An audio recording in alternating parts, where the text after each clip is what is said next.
to ask Secretary Kennedy to come up and to allow you to have a conversation with him. So, Secretary Kennedy. Thank you very much, Brad. Welcome to our committee, Secretary, and the floor is yours. Whatever you'd like to do, a little talking or whatever you'd like to do. We'd like to know a little bit about you, but I'm glad you're here. Awesome. I'm glad to be here. I spent the last 30 years of my career preparing for this moment. I've been in conservation for 30 years. I started with the U.S. Fish and Wildlife Service, actually doing work right here in Kansas, 2 days out of high school. And I was working on a 9-point source pollution project on the Delaware River. And I came back here year after year for about 5 to 6 years doing research. I finished my degree in fisheries biology from the University of Arkansas. And then I obtained a professional position within Missouri Department of Conservation and spent the next 28 years serving in a variety of capacities. I was a fishery specialist. I specialized in working with landowners, providing educational programs, then made it to a biologist. I managed reservoirs, streams, lakes, mitigation projects, did a lot of research on a variety of species, but kind of specialized in restoring alligator gar back to the state, which most people hate. But it was awesome project, awesome time. I also made a lot of cooperative projects, working with economic developing programs for youth and getting them engaged on projects involving conservation as well. Spent the last 3 to 5 years in administration, helped Missouri reorganize our conservation agency, hopefully making it more effective. Also helped them become more inclusive as we worked across disciplines and worked across our divisions within our agency. I like to think that I made them more capable of serving all our citizens in Missouri. I'm a public servant at heart. I take pride in that. I don't have the privilege of being partisan. I'm here to serve fish, forest, and wildlife and the citizens of the state. And look forward to working with all of you. Thank you. So, committee, would you have anything you'd like to ask or say anything to the new secretary? Representative Moser. Thank you, Mr. Chair. Tell us a little bit about where you grew up and what made you interested in conservation that you started that work 2 days after high school. That is a good question, but it's one that kind of invigorates the passion in me, and so I'm happy to answer that for you. I grew up in the North City, St. Louis, and so very unique place to find interest in fish, forest, and wildlife. But my grandfather owned a farm in Arkansas, and I spent as much time as I could down there with him. My father was involved in water sports, and he owned a construction company. And I guess to start out, I remember going to him, and I was about a freshman in high school, and I said, I don't want to go to school anymore. He said, fine, just come to work with me. Come to work with me. And he made me work with him for a whole week. I was ready to go by Tuesday. But he made me stay the whole week, and he helped me realize that if I didn't stay in school, hard labor was what I was looking forward to for the rest of my life. And it was at that point where I realized, okay, I got to work, but I want to work at something I really have a passion for, something that I want to enjoy for the rest of my life. And I started looking around at other opportunities, and I always loved water, always had a passion for fishing, hunting, and got a lot of that exposure through my father and my grandfather's farm. And I found that internship, my mother found that internship with the Fish and Wildlife Service. I decided to embark on it, and it was on the banks of the Delaware River right here in Kansas where I said, this is the career for me. This is where I want to spend the rest of my life. And that's how I fell in love with this career.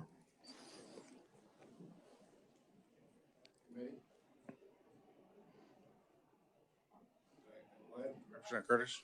Thank you, Mr. Chairman. So I know you've only been here for how long? How many days on the job are you?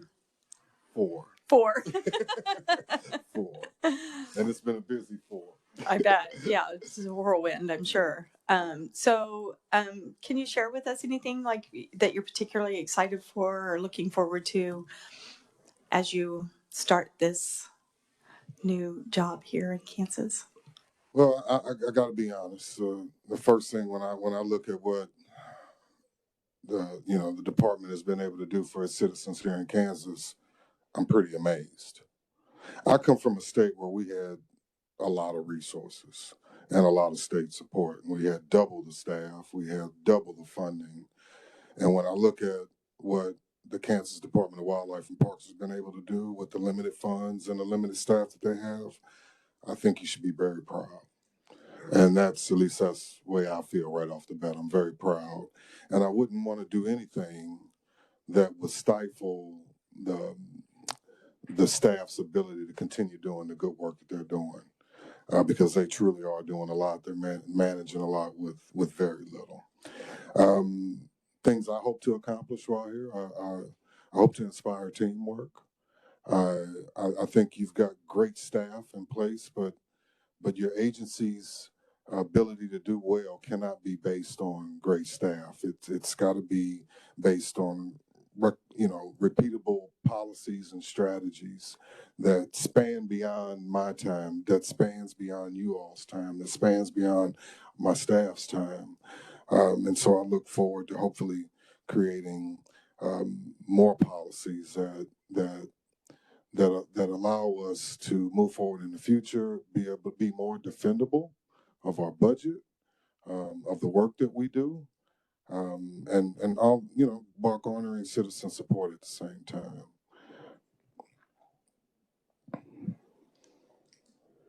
Secretary, I've got a question for you. Yes, sir. One of the hottest topics we've had last year was there was seemed like some attempt through the agency to try to bring certain programs as far as feeding deer on private property, and I just want to know, do you personally respect the rights of private property owners to take care of their own property and critters? Absolutely. At the same time, the critters belong to the state citizenry. And so, the critters, as you referred to them, don't respect our political boundaries. And so there have to be, while I respect private landowners and their ability to manage their land, and we should be doing everything that we can to work with those landowners in the benefit of the ecosystem itself, especially in the form of incentives. That was the way we did a lot of our good work with our Missouri citizens. We didn't, manage our fish and wildlife populations through mandates, but it was more incentivized. And so, with a good majority of the land being owned by private landowners, you got to work with them. There's no way around it. But my objective and my first obligation is to fish and wildlife, then the citizens, because fish and wildlife don't talk. Somebody's got to speak for them. And so they're always at the forefront of my mind, but not very close behind all those citizens of the state. So what part of in Missouri, what's your breakout between private ground versus public ground? And you have a percentage breakout for I can't remember the exact percentage, but I mean you're talking around 90%, if not more, is owned in private landowner hands in Missouri, which is, I think you all are even higher here. I think you're like 97%. But think about this, as we think about how to maintain the heritage of hunting and fishing in Missouri, a lot of it's based on access. In college, I was a huge duck hunter, missed very few days, but I had access. I was in Arkansas, in Stuttgart, Arkansas, the duck hunting capital of the world, and we had formed relationships with the paper mill, who had 5,000 acres that we would trap beaver and muskrat on to keep their effluent canals clear. and in return, they let us hunt it. I did more duck hunting in that time of my life than I ever had done since then. What was the reason? I had access. These days, I'm a huge fisherman. Love to fish. I've got my own boat, and that's part of my family heritage. But at the same time, you know, having that boat gives me access to fishing. And so as we think about our citizens, as we think about how to maintain the support for hunting and fishing in the state, a lot of it is about access. And so the walk-in program that you all do with private landowners, that's why it's so important, because it gives the common citizen access to those activities. And so, yes, we've got to think about how to continue to maintain those relationships with our private landowners so that we can bridge the gap between those that don't have access with those that do. We also need to continue to think about how can we maintain and continue to provide public space where people can, you know, continue to enjoy in these activities. It's a balancing act, and we have to work on both sides. I hope that works. The thing that needs to be continually emphasized is we hear it all the time. The Wildlife and Parks owns all the game, owns all the critters, and that is true. But like in this state, the landowners own 97% of the access. So I hope your department, I hope you have a new vision to kind of help these landowners. They have two choices, and that's either create wildlife habitat or get the bulldozer out and plant more corn or soybeans. You know what I'm saying? Mm-hmm. And I think you'll do well. You sound like you got a good program going. And Joe, this is the new Secretary of Wildlife and Parks. Do you have any questions? Ooh, I got lots of questions, but not at this time. Thank you, Mr. Chairman. Sorry I was late. I look forward to those, Joe. So absolutely. If there's no other questions, it's a nice time. It's nice to see. Do you have any idea when your confirmation process will start? I'm told June, July. Yeah, you may have to wait till outside the session. So does that mean, Mr. Secretary Kennedy, that we'll have to drag Lovelace with his fingernails stuck, dragging across that desk? You know, he's got the best job in the world. You know that. He does have the best job in the world. He's been threatening to retire since October. So, well, you may have to chase him out of your office. I don't know. I'm privileged to be working side by side with him. It's helping ease in the transition. I think he's been an awesome support to me, and I'm just appreciative to be able to work side by side and learn from him and garner for his experience. I almost got away. Representative Siwer has a question. Yes. Just so close. That close. Well, you know, I don't want to take up your time because obviously I got tied up. I would like to welcome you to our community and take you to the truck stop in the sale barn in Hutchinson and get to meet some of the farmers that we're talking about here. So if you want a coffee and a good home cooked meal, I even take you to Yoder or the Amish are, so you really get to see what the country life is like out there. Absolutely. And Cheney Lake, you know, I don't know that guy's behind you smiling. I don't know why. Thank you. Look forward to seeing you. But give me a holler. If you're out there with Brad, you guys come by and I'll put you in touch with some of the guys out there. You'll meet the cowboys, what we call them. Absolutely. I'll make sure I wear my hat. It was nice to meet you, and good luck on the what you've got coming up. So we'll see you later. Thank you. Appreciate it. And if you all need anything, I'm happy to serve. Now, Representative Lovelace. Thank you, Mr. Chair. A couple of comments. One, Josh has conveniently given me a desk right next to yours in your office. So I'll hang on and we can work right there together. I think it's great that you've got great vegetables, and we can get a skillet in there and fry up some eggs. I'll keep bringing them in. Yeah. The Secretary Kennedy was modest. I can tell you he's got terrific experience and he's a critical thinker. So he's already in just a few days bringing up ideas on how we can make things better. And one of the key areas with him teaming up with Martin is being better able to communicate with you all, with the legislature. So we look forward to being much more effective at everything from the budget process to dealing with legislation. So you have that to look forward to, I think, with Secretary Kennedy and Martin working together. So The other question that we had, I wanted to ask you was, on your deer out-of-state deer permit, in statute it says limit $400. right. You're charging $450, and what I'm trying to find out is where in statute or law allows you to do that. Yeah. So let me tell you the history first. We can charge up to $400 for an either or tag, and that's what we do charge. We charge $50 for that doe tag, basically the antlerless tag, and that's why we aren't in conflict with the rules. That started back in 2013, so it's been back at that time. We surveyed our both resident and non-resident hunters and asked about the idea of making all those non-resident tags a combination tag. So you get a buck and you also get a doe permit.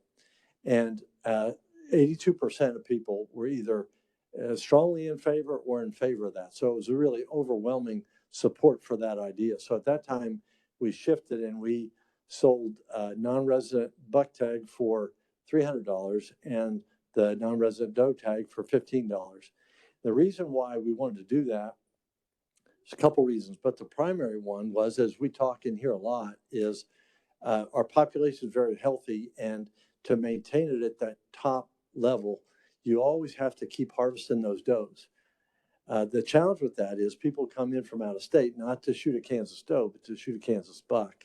And so everybody agreed that was a good idea to add that doe permit to that non-resident buck permit to try to incentivize them. They already have the permit. They're out there hunting. It makes it very easy for them to shoot a doe. Now, I've told you before, and it's true year after year, non-residents in general don't want to harvest that doe, but some do, right? We had hoped at the time when we instituted that, we didn't know what the response would be, and we hoped that they would harvest does about at the rate that residents do, but it turns out they don't. Nevertheless, they do harvest some does, so it's working in the direction we want. But that was the genesis of it back in 2013, and slowly, like you've seen with all our regulations over time, as the market rises, we increase those, and that's how today we got to $400 for that non-resident buck and $50 for that non-resident doe tag. I hear that, but I guess what I'm it's kind of what I'm asking you is, can you show me or the committee where you got the authority? Because a lot of people would like to have that choice. I mean, it seems like it'd be just like you saying to buy a out-of-state deer tag. We think you'd like a doe tag, a duck stamp, fishing license, a pass to go to a boat permit. You could cherry that baby out till you run out of paper. I just think there needs to be some guidelines in this department. I think the people who are spending the money, and I think your department has forgot who the customer is, would like to have a choice of what they want to spend their dollars for. All you would need to have is just a check or just a mark, so they can make their mark if they want it. But I don't see where you got the authority. I've talked to some of the rules and regs people, and I don't remember any legislation we've passed that allows you to legally stack that permit on there. Yeah, so you're familiar with the way it works. The legislature sets the laws by statute, right, and gives us the authority, working through our commission, to establish regulations underneath. They have to comply and follow the laws that you here in the legislature set.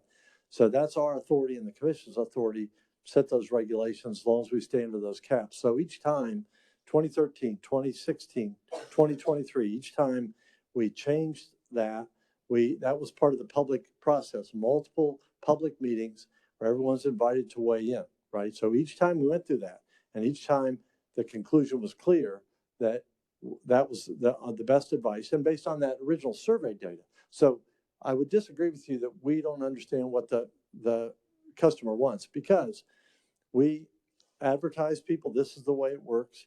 Our demand for those non-resident permits are going up every year, right? So when you're a business owner and you know when demand is going up, you're doing something right. And it also signals you that you can charge more because demand is outstripping supply. So we have followed the simple economics of that. And that's what's led us to where we are today. And the other thing I would mention in terms of contact with our customers, when non-residents come in, they oftentimes use guides and outfitters. You're familiar with that. Yesterday, we had a meeting. We've been meeting the last 4 years with guides and outfitters. We had a meeting where they got to meet the new secretary, and we talked about this very thing. And they told us there, and I've mentioned in committee before about this, that what they've told us is you should increase those non-resident deer tag costs. They told us that, and they've told us that multiple times. And the reason why is they say that's insignificant in their decision-making to come to Kansas and to hunt. And that their advice as business owners is that's a place where you can increase your fees and not impact those customers at all. Demand's going to continue to go up. So that's the advice of guides and outfitters across Kansas. Here's where I'm at on this. So there's about 30 guides and outfitters, and you've got 7 people on the commission. Neither one of those people have the authority that I understand to allow you to put that extra tag on that license. And all I'm asking you is, whether it's Martin or any legal staff you have in your department, just show me or this committee where that came from. Because I've talked to the rules and regs people, they've never approved it. Well, we can show you the process. As you're probably aware, we work through our commission, but ultimately to make it into a final reg, to make it into the Kansas Register, it has to go through the Attorney General's office. And they're the ones that ask, does this fit with your authority and under the statutes that are in place right now? So it's ultimately the Attorney General, and that happened 3 times. Each time we did that, they went to the AG's office and they said, yes, this falls under your statutory authority. So that's the process we are, are required to use each time. All I'm asking you is just, I'm sure you got a letter from Attorney General. I just want to see Yeah, that. So. We do. We can show you all those, each of those years. Yeah. Now to get on the lighter side, Representing Seibert. Thank you. I wasn't going to say anything, but now you brought up something I'm not sure because I have hunters come in. Mm-hmm. So it's $450 no matter what you do. So for a non-resident, right, for $450, you get that buck tag and you get a doe tag. I don't think they knew they got the doe tag. They do. It's in all our language, and they receive both of those. So, but to your point, we're glad to look at it and make sure that we communicate that clearly. Okay, because that's what I was going to tell them, because they're always, a lot of them don't want a doe. But is this kind of similar to maybe like what there was a few years ago, earn a buck, where you had to shoot a doe in other states before you could shoot the buck. And we talked about that. And Right. We tried to get it where it was just, you could, if you did that, then they could shoot a doe before they shot the buck.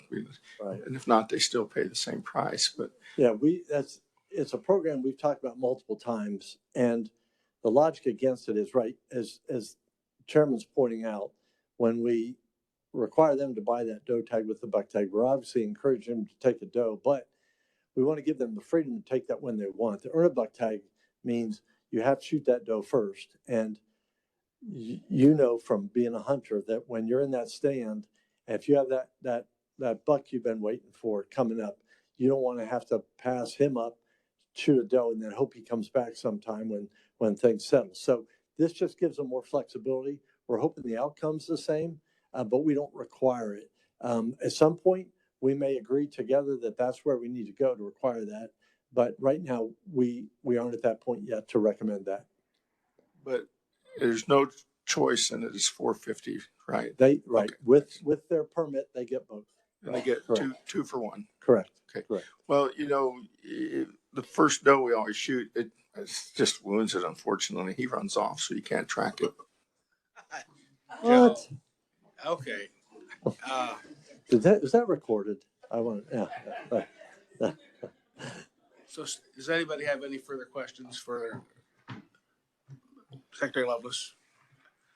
Representative Curtis. Thank you, Mr. Chair. I just want to thank you for your service. I don't know. I mean, I'm sure we will see you around still for a while, but I just want to say thank you for all that you have done for our wildlife and parks. And I have appreciated working with you the last couple of years. So thank you very much. Thank you. Thank you. Representative, go ahead. Secretary, would you like for us to have a meeting on your very last day so you could come in and say your goodbyes? Make me come in. I think everybody vote against that motion, Representative Affleck. Yeah, well, it's been my pleasure. Believe me, working with you all, it's been a real joy, real joy. So. I want to tell you thank you also. And then when you get ready to have your deal, let me know and I'll bring you some deer sticks. Okay. Yeah, yeah. Well, I appreciate that. And I'll advise Secretary Kennedy, when we go to Yoder, we will have pie. We'll have Yoder Well, pie. actually, if I wouldn't have been in such a hurry, I would have grabbed some because I have some in my refrigerator and that would have brought it for the committee on our last meeting. Thank you, Mr. Chair. I just want to thank you as well. It has been very good working with you the last couple of years. Thank you. Thank you.